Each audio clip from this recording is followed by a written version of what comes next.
Selamat datang di SMK Negeri 1 Kota Mobagu, Sekolah Pusat Keunggulan Bidang Teknologi Informasi.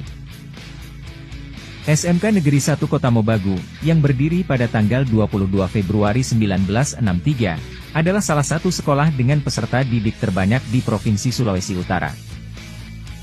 Untuk tahun pelajaran 2023-2024, tercatat jumlah siswa SMK Negeri 1 Kota Mobagu sebanyak 1.698 peserta didik, yang terbagi dalam 8 konsentrasi keahlian, yaitu konsentrasi keahlian akuntansi, konsentrasi keahlian layanan perbankan, konsentrasi keahlian manajemen perkantoran, konsentrasi keahlian rekayasa perangkat lunak, konsentrasi keahlian teknik komputer dan jaringan, konsentrasi keahlian asisten keperawatan dan caregiver, konsentrasi keahlian teknik energi biomasa, dan konsentrasi keahlian desain komunikasi visual.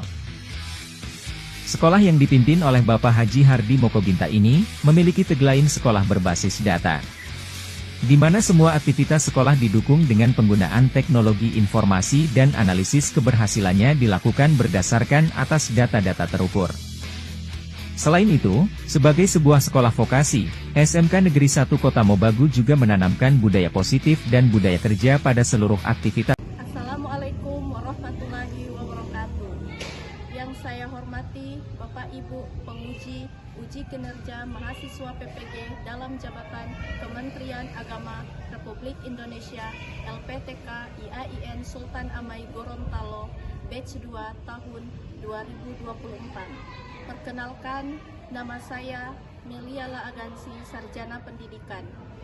Saya guru pendidikan agama Islam di SMK Negeri 1 Kota Mobagu.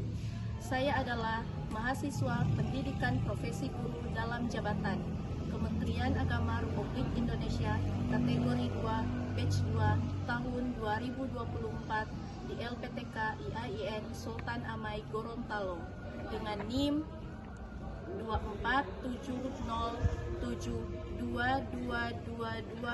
nomor UKG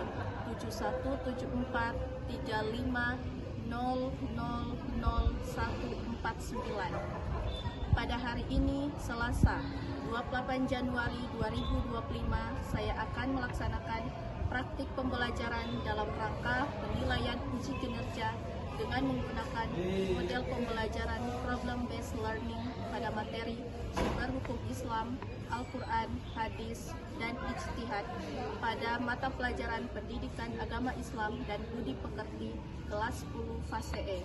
Terima kasih, mohon arahan dan bimbingannya, dan selamat menyaksikan. Wassalamualaikum warahmatullahi wabarakatuh.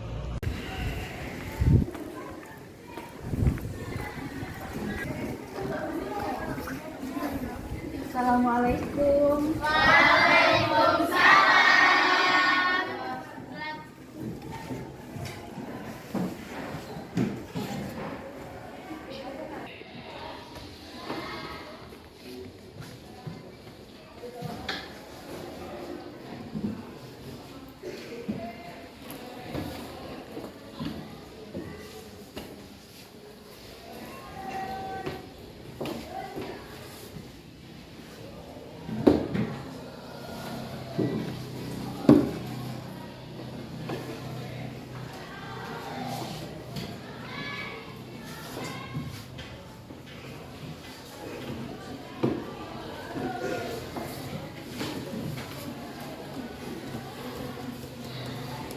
Assalamualaikum warahmatullahi wabarakatuh. Waalaikumsalam warahmatullahi wabarakatuh. Apa kabar hari ini adik-adik? Alhamdulillah luar biasa. Allahu Akbar. Alhamdulillahirabbil alamin. Pagi ini apakah kalian sudah siap untuk belajar? Siap. Sebelum kita belajar, kira-kira siapa yang bisa berdoa pada pagi hari ini? Ya, silakan adik Nazar maju ke depan.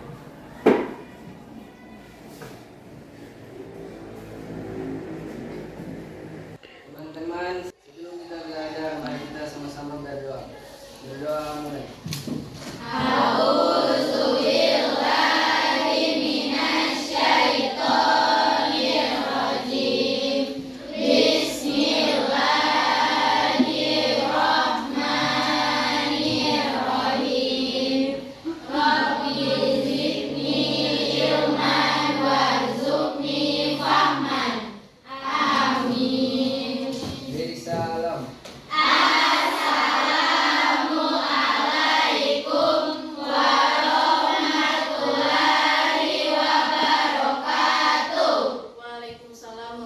warahmatullahi wabarakatuh. Silakan duduk kembali.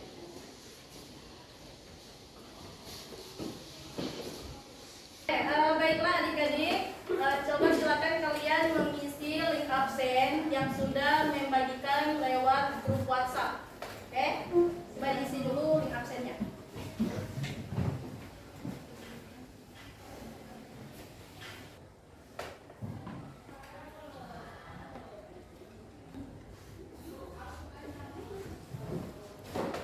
Ya sudah.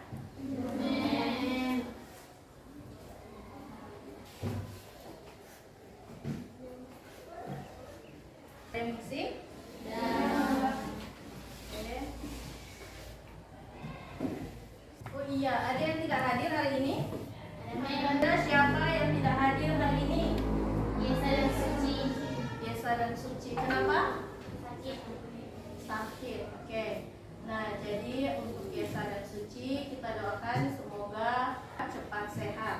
Amin. Adik-adik, sebelum kita masuk pada pembelajaran, ada satu hal yang ingin Ibu katakan pada kalian, bahwa setiap langkah kecil yang kalian lakukan atau yang kalian ambil pada hari ini akan membawa kalian lebih dekat pada impian kalian.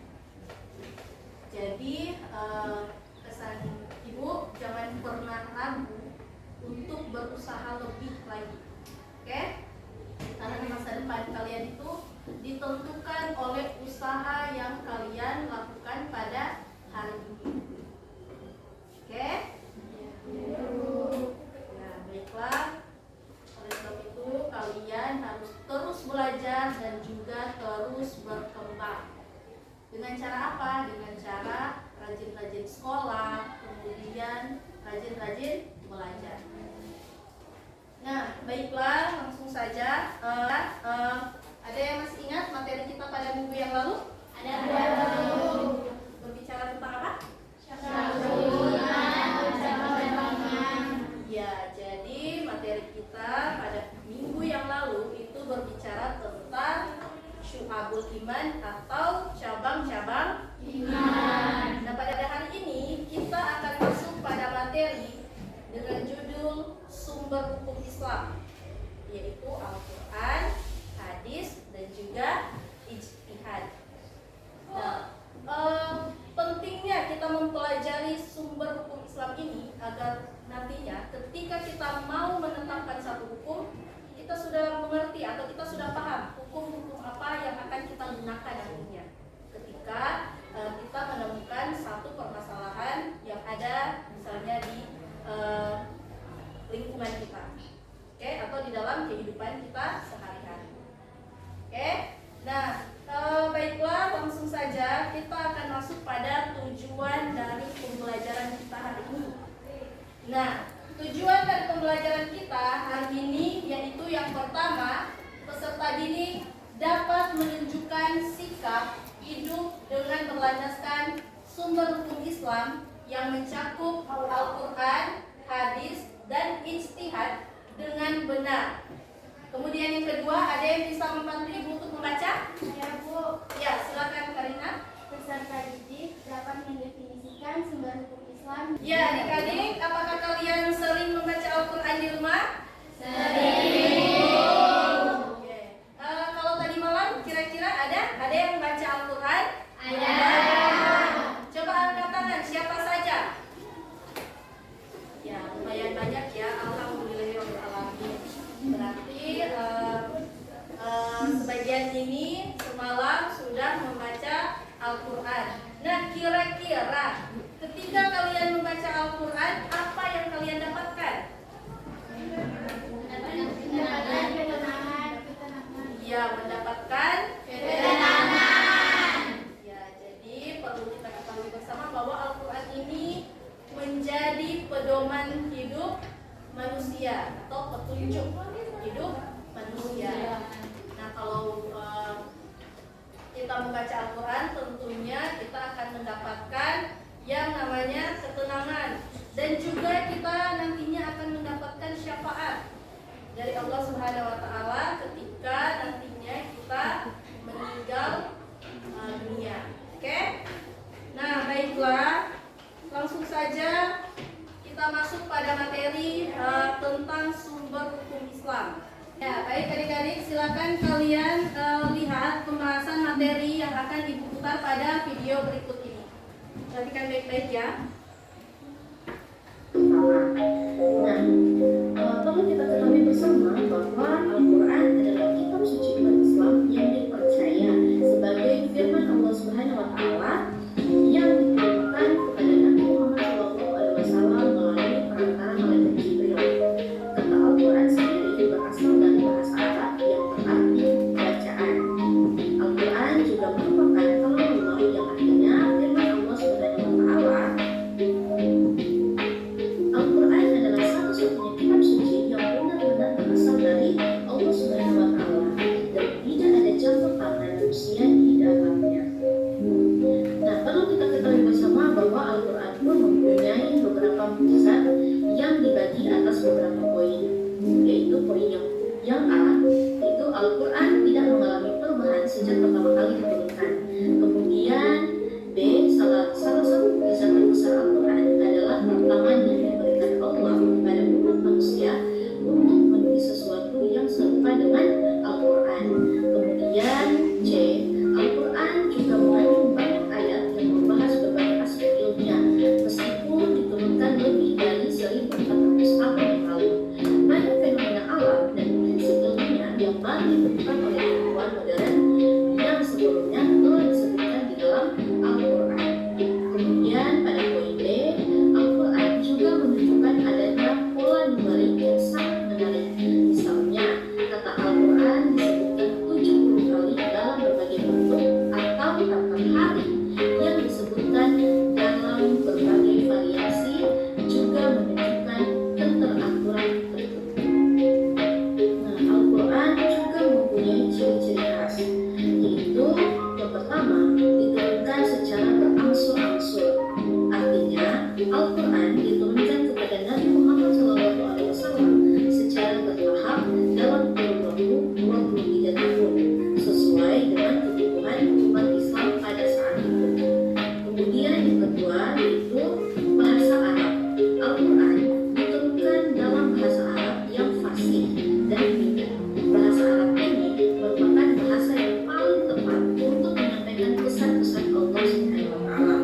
Kemudian yang ketiga, yaitu keajaiban ilmiah, yang artinya banyak ditemukan fakta ilmiah dalam Al-Quran yang baru diketahui kebenarannya setelah dilakukan penelitian oleh para ilmuwan modern. Kemudian yang keempat, yaitu hukuman bagi yang memalsukan, yang artinya Allah Subhanahu wa Ta'ala memberikan ancaman yang sangat berat bagi siapa saja yang berusaha memalsukan atau membuat isi di dalam Al-Quran. Nah, perlu kita ketahui bersama bahwa Al-Quran mempunyai beberapa fungsi di dalam kehidupan kita, yaitu yang pertama, sumber inspirasi dan motivasi, yang artinya Al-Quran memberikan inspirasi dan motivasi bagi umat Islam untuk selalu berbuat baik dan meraih kesuksesan. Kemudian yang kedua, yaitu sebagai panduan hidup, yang artinya Al-Quran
video tadi, kira-kira poin-poin apa sajakah yang bisa adik-adik ketahui? Ya, silakan. Al-Quran sebagai pedoman hidup manusia, Bu, yang berfungsi sebagai petunjuk hidup bagi manusia dalam menjalankan ibadah. Ya, benar sekali. Jadi Al-Quran itu sebagai pedoman hidup manusia yang berfungsi sebagai petunjuk. Oke, nah tepuk tangan dulu untuk adik Siva. Ada lagi selain adik Siva? Ya, Bu. Ya, silakan. Hadis sebagai sumber hukum kedua Al-Quran, Bu, yang berfungsi sebagai penjelas dari isi yang ada di dalam Al-Quran yang masih bersifat umum. Ya, benar sekali. Tepuk tangan dulu untuk adik Putri. Ada lagi selain adik Putri? Saya Bu, Ya, silakan adik Nasar.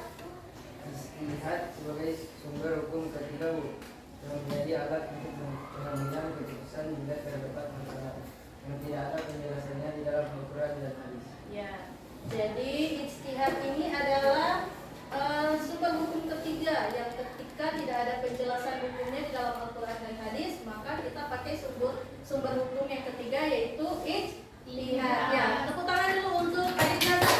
Nah, oke adik-adik, karena melalui materi tadi sudah cukup, ibu rasa kalian itu sudah cukup paham tentang yang namanya sumber hukum Islam, Al-Quran, hadis dan juga ijtihad.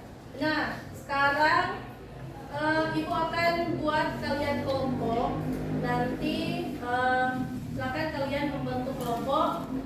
Nanti ibu akan bagikan LKPD-nya. Ya, silakan membentuk kelompok. Nah, adik-adik, ibu akan membagikan kalian LKPD. Nanti silakan kalian masing-masing kelompok membuat tugas di Canva sesuai dengan petunjuk LKPD yang ada.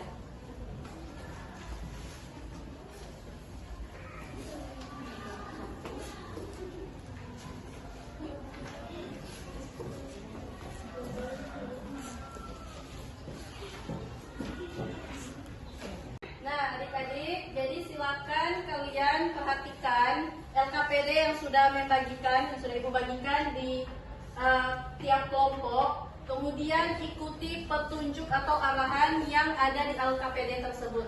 Oke? Nah, kira-kira untuk kelompok 1 ada bawa laptop? Ada. Kelompok 2? Ada, Bu. Kelompok 3? Ada, Bu. Jadi sesuai petunjuk LKPD-nya bahwa untuk tugas yang akan kalian kerjakan ini menggunakan laptop dengan menggunakan media Canva. Silakan buat. Kemudian nanti kalian siapa yang sudah selesai angkat tangan dan juga langsung presentasi di depan. Oke? Oke. Nah, untuk kelompok 1 kira-kira membahas tentang apa? Tentang Al-Quran sebagai sumber hukum Islam pertama.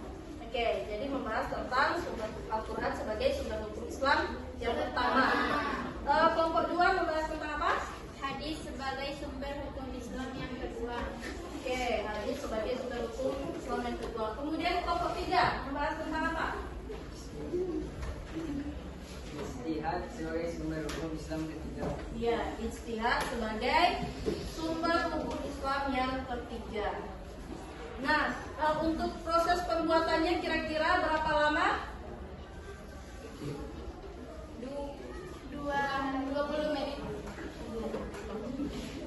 20 menit ya? Oh, Mek, semua jawaban.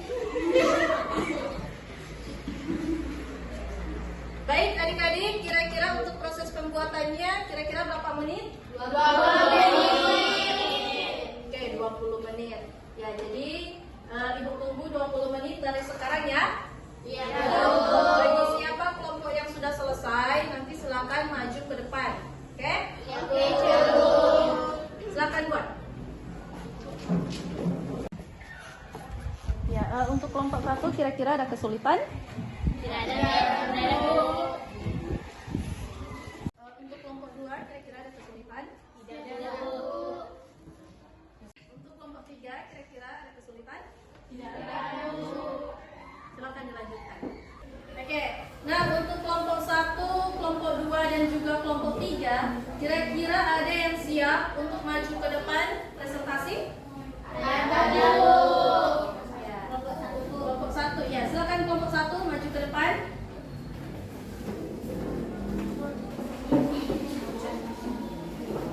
Assalamualaikum warahmatullahi wabarakatuh. Waalaikumsalam warahmatullahi wabarakatuh.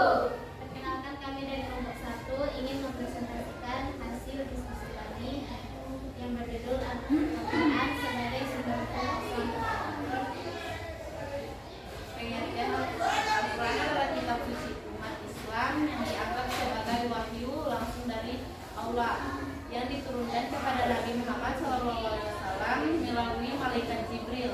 Al-Quran menjadi petunjuk hidup bagi umat Islam, berisi ajaran tentang tauhid, hukum, akhlak, dan pedoman hidup yang harus diikuti oleh umat Islam.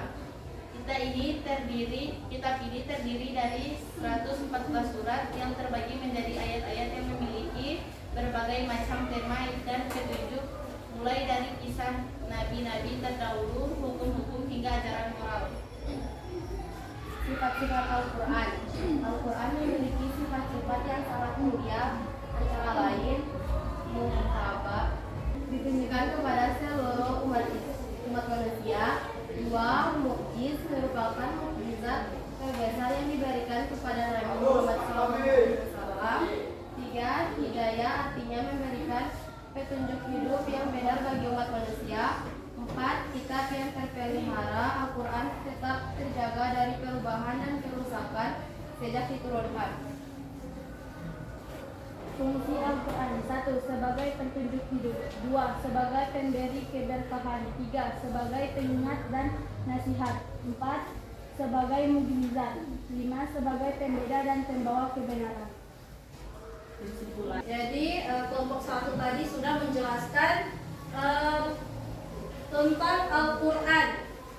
Nah, kira-kira kelompok 2 dan kelompok 3 ada pertanyaan dari kelompok 1? Ada, Bu. Ya, silakan. Perkenalkan, nama saya Purnama Sumanta dari kelompok 2. Saya ingin bertanya, seberapa pentingnya kita sebagai umat manusia mengetahui tentang bacaan Al-Quran? Silakan. Untuk Baiklah, saya akan menjawab pertanyaan dari kelompok 2.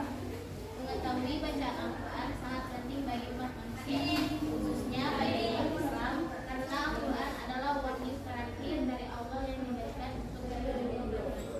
Salah satu alasan mengapa penting bagi kita untuk mengetahui bacaan Al-Quran, yaitu membaca Al-Quran adalah salah satu bentuk ibadah yang sangat mulia. Dalam Islam, membaca Al-Quran dengan niat ikhlas untuk mendekatkan diri kepada Allah akan mendatangkan pahala yang besar. Nabi Muhammad SAW bersabda, barang siapa yang membaca satu huruf dari kitab Allah, maka baginya satu kebaikan, dan satu kebaikan itu dilipat gandakan menjadi 10 kali lipat. Hadis riwayat Tirmidzi. bagaimana dengan kelompok 2? Jelasnya. Sudah jelas? Jelas. Nah, untuk kelompok 3 kira-kira ada pertanyaan? Ada. Ya, silakan bertanya ke kelompok 1. Baik, saya dari kelompok 3 ingin bertanya, apa hukumnya jika seorang muslim sampai akhir hayatnya tidak mau membaca ataupun mau belajar? Bagaimana kelompok 1? Silakan jawab. Baik, saya akan menjawab pertanyaan dari kelompok 3. Tentang apa hukumannya jika seseorang muslim sampai akhir hayatnya tidak mau membaca ataupun belajar Al-Quran. Jika seseorang muslim sampai akhir hayatnya tidak mau membaca atau belajar Al-Quran, ini bisa dianggap sebagai kelalaian yang sangat serius dalam agama Islam. Membaca dan mempelajari Al-Quran adalah kewajiban bagi setiap muslim, dan ini bukan hanya sebagai ibadah, tetapi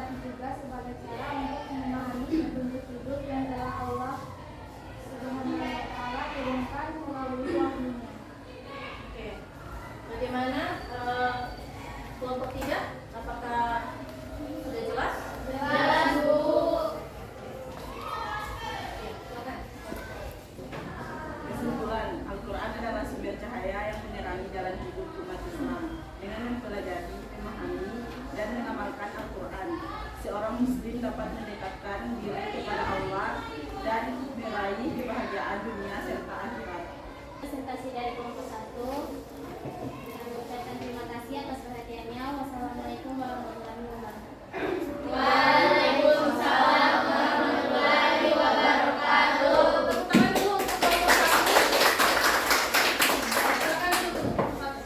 Adik-adik, tadi sudah kelompok 1 sudah maju untuk melaksanakan presentasi. Nah, untuk kelompok 2 dan kelompok 3, kira-kira kelompok mana yang sudah siap untuk maju untuk mempresentasikan tugasnya? Kelompok 2. Ya, silakan kelompok 2 maju ke depan. Assalamualaikum warahmatullahi wabarakatuh.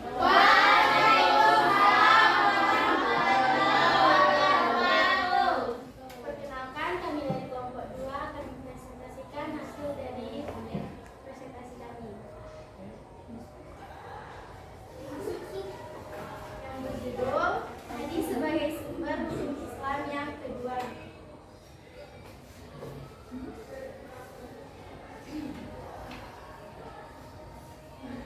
Hadis.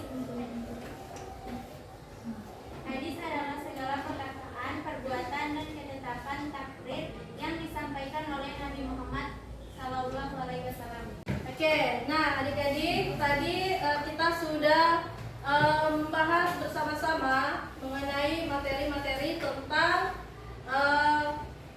sumber hukum Islam, yaitu Al-Quran yang sudah dipresentasikan oleh kelompok 1, kemudian hadis yang sudah dipresentasikan oleh kelompok 2, dan juga ijtihad yang sudah dipresentasikan oleh kelompok 3. Nah, sekarang kita akan melakukan yang untuk mengukur tingkat pemahaman adik-adik mengenai apa yang sudah kita pelajari hari ini. Oke? Nah, adik-adik, sekarang kita akan masuk pada kuis pendidikan agama Islam atau sumber hukum Islam. Nah, sekarang kita mulai. Bismillahirrahmanirrahim.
kepada